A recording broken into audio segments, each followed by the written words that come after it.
Hello everyone, this is Steven Mueller, and this is a little video about my memories of the late Fritz Darges. Fritz Darges was first of all, he was a Knight's Cross winner. He was the last commander of Panzer Regiment 5 Viking Division, 5th SS Panzer Division, and besides that, he was personal adjutant first to Martin Bormann, while Bormann was on staff with Rudolf Hess in the late 1930s. And in the early 1940s, he became personal adjutant to Adolf Hitler until his ultimate firing by Hitler in 1944, 2 weeks before the assassination attempt of July 20th, 44. And then he was sent to the Eastern Front to his regiment, where he later earned the Knight's Cross just before the end of the war. So he had quite the career, and these are my memories of Fritz Darges. I spent a great deal of time with Fritz Darges. I was fortunate in that respect. I wouldn't say that he was a friend, but he was certainly an acquaintance. I knew him very well, primarily through the ODR, the Ordensgemeinschaft der Ritterkreuzträger, which I was a full member of for many years, and which, every year I would go to Germany and attend the Jahreshauptversammlung, the yearly get-together of the ODR, which generally consisted of events spanning about 3 or 4 days. And on the final day, it was a very formal dinner, and just a wonderful thing where all the veterans would wear their Knight's Crosses, their decorations, and it was a black tie affair, and it was always a great time. And through my association with the ODR is ultimately how I came to know Darges.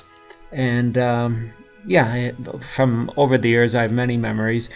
He attended 4 of the Jahreshauptversammlungen that I was at. So between those 4 years, all those events, and then I also went to his private home in Celle, which is up in northern Germany and not far from Hanover. So, if you add up all of that time, I probably spent about, 16, 17 days with him, something like that. So I got to know him pretty well, and these are my memories of Fritz Darges. One of my first memories of Darges was when a mutual friend had introduced me to him, and I was able to sit with him and have dinner with him at one of the ODR functions during one of the informal nights. So we had a great deal of time to talk. I had him sign some photographs for me, and I ultimately got up the nerve to ask him about the famous event, regarding his firing. But I should mention, first of all, as we sat there that evening, it was actually kind of funny because the gentleman, also a Knight's Cross winner, an Army Knight's Cross winner by the name of Wolfram Kertz, Kertz, he was the president of the ODR at the time. And he was just sort of a very outspoken, just very sort of domineering personality. And he walked by the table as I was having Darges sign photographs of himself together on the terrace of the Berghof with Hitler. And Kertz glanced over and just, had to make some sort of a rude comment. And he looked at the picture and he said, "Oh, who is that? Is that Heydrich? I wouldn't sign that." And he knew full well that it was Darges in the photo, not Heydrich or someone. And Darges just sort of looked at him and said, "Well, I don't mind signing it." And Kertz just sort of stomped off. rather aggravated, and we just kind of had a laugh over it. But yeah, he continued to sign the photos, and basically that was the time when I got up the nerve to ask him about his firing by Adolf Hitler in 1944. And surprisingly, he was not only willing to talk about it, he actually sort of got up and sort of acted out the the event, and as he explained it to me, and it was just amazing hearing it firsthand from the man himself. And but before we did that, he made the comment that he would love to have a cigar, and I mentioned, well, I've got some great Cuban cigars upstairs in my room in the hotel here, and I offered to get them, and I ran to my room, got them, and we ended up having drinks and smoking a cigar together as he explained the story to me.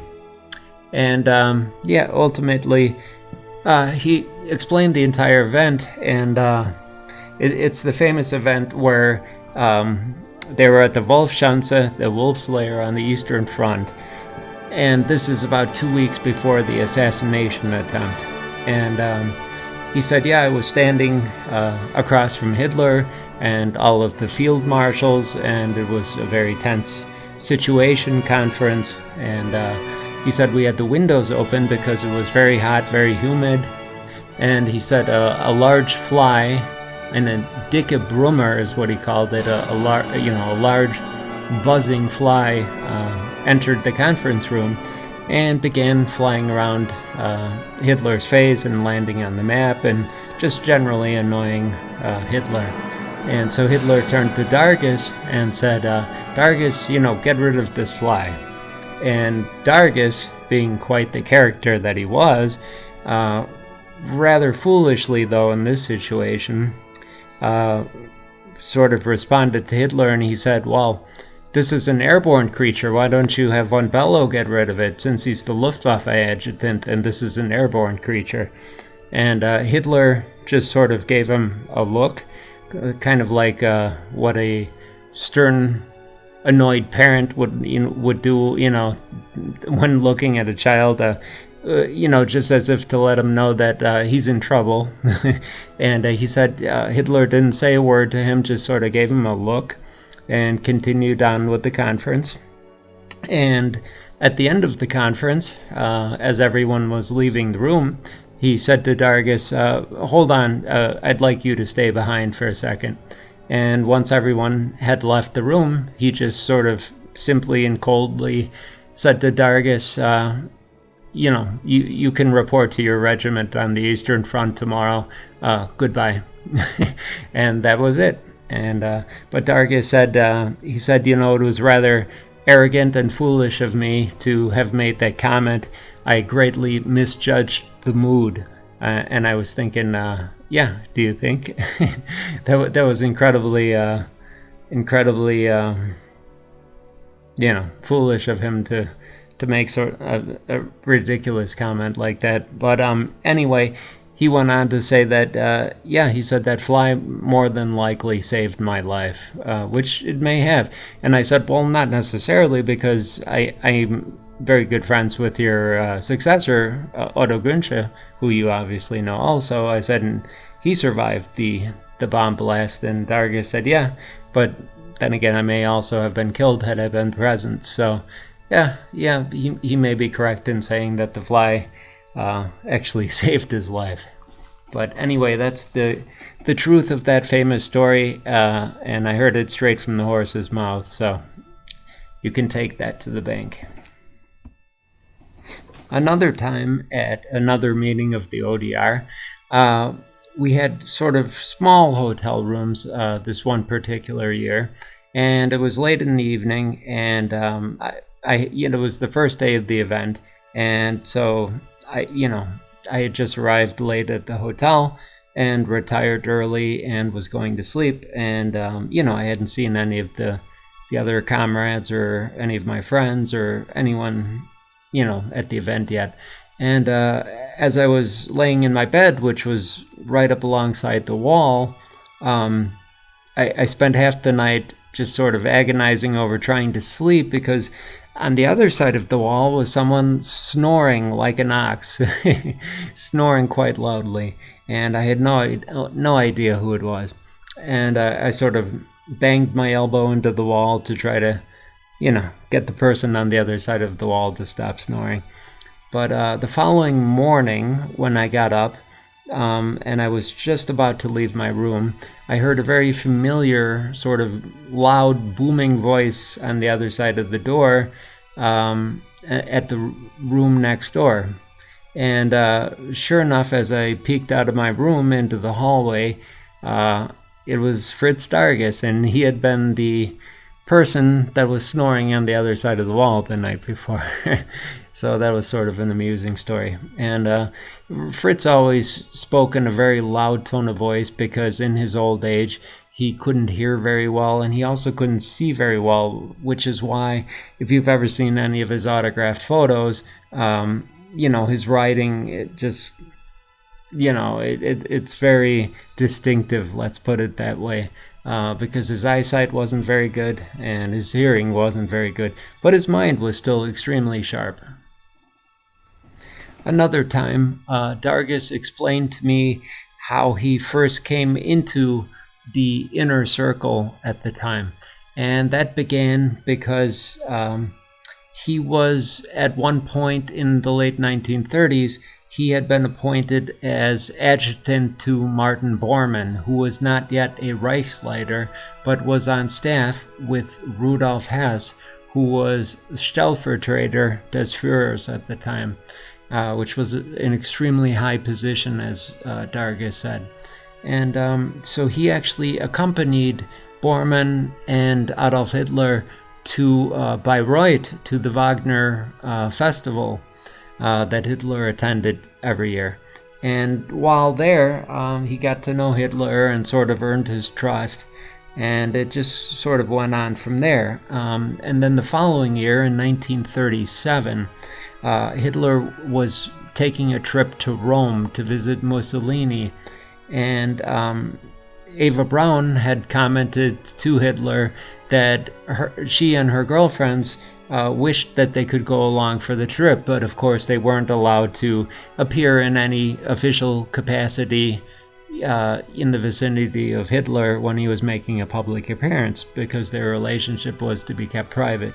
So Bormann went to Hitler and he said, the ladies could take a trip, and I have the perfect guy in mind to act as leader, organizer of the trip.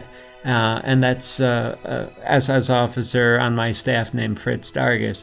So Hitler summoned Darges to dinner, and they discussed it, and Hitler remembered Darges from the year previously and put him in charge of organizing the Italy trip for Eva Braun and her friends. And they ultimately went in two Mercedes cabriolets, as Darges said, very nice cars, and Hitler personally gave him a huge amount of cash to pay for everything on the trip, which Darges pretty much guarded with his life.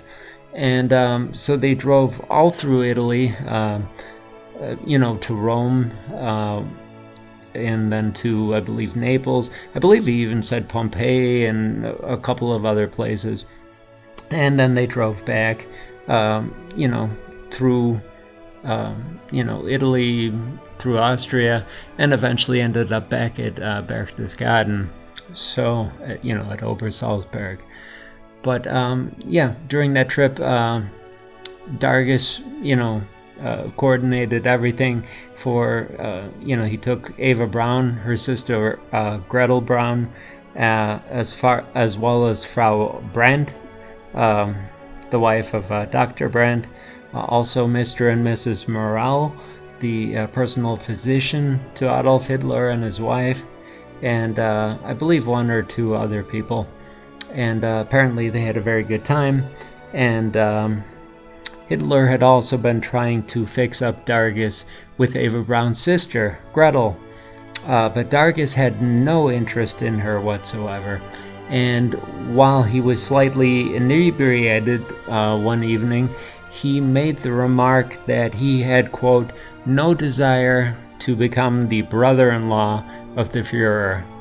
And apparently he regretted that remark because the remark made its way back to Hitler, and as Darges said, he had no idea whether or not Hitler took, offense to that remark, but one can only suspect that that was probably the case, and that years later the incident with the fly at the wolf's lair was probably just the last straw, or the straw that broke the camel's back in their relationship, so to speak.